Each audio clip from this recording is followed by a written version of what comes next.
मीना जी ये बताइए कि हम बात कर रहे थे कि सूर्य, चंद्र और राहु जो है आज एक ही डिग्री पर होंगे।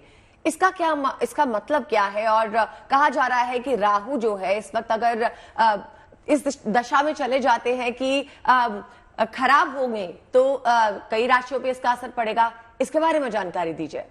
बहुत सुंदर प्रश्न आपने अदिति जी पूछा कि सूर्य, चंद्र और राहु अगर एक उसमें होंगे तो अभी ट्रांजिट में भी जैसे सूर्य राहु की युति है और जो है ग्रहण के दौरान जो है इसका सूतक काल जो है, सबसे पहले मैं आपको ये बता दूं कि ये भारत में जो है लागू नहीं है। इस ग्रहण का सबसे ज्यादा प्रभाव जो है वो अमेरिका, मैक्सिको, कैरेबियन सी उस साइड पर ज्यादा इंपैक्ट है। तो जो लोग भी इंडिया में नहीं है और ओवरसीज लोकेशंस पर बैठे हुए हैं वो अपनी कंट्री के हिसाब से, अपनी कंट्री के टाइम जोन के हिसाब से जो है अपने सूतक काल का ध्यान रखें, क्योंकि ये युतियां बन रही हैं। तो थोड़ी सी आज के दिन कुछ खास बातों का आपको ध्यान रखना है। आज के दिन आपके फादर के साथ जो है थोड़ा सा क्लैश हो सकता है। आज के दिन बहुत सारे रेजिग्नेशंस भी आ सकते हैं। इसका रीजन सबसे पहले मैं आपको बता देती हूं, क्योंकि सूर्य जो होता है हमारी आत्मा का कारक होता है। सूर्य हमारे जीवन में हमारे पिता का कारक होता है, जनजीवन का कारक होता है।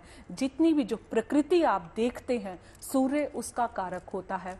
हर चीज, गेहूं का कारक है, फसल का कारक है। तो जब सूर्य का इंपैक्ट जो होता है हमारे जीवन में बहुत ज्यादा स्ट्रांग होता है। ओज का कारक, तेज का कारक, हमारी आत्मा का कारक, आरोग्य का कारक। एक दिन आज सूरज नहीं निकलता तो आपको कितना डिप्रेसिव फील होता है। तो आप अचानक से देखिए जिन कंट्रीज में सूतक काल लागू है अगर थोड़ी देर के लिए, और इसका एक खास बात मैं आपको और बताना चाहूंगी, इसका इंपैक्ट जो है वो सिर्फ ह्यूमन लाइफ पर ही नहीं आने वाला। इसका इंपैक्ट जो है प्लांट किंगडम पर भी आएगा, एनिमल किंगडम पर भी आएगा।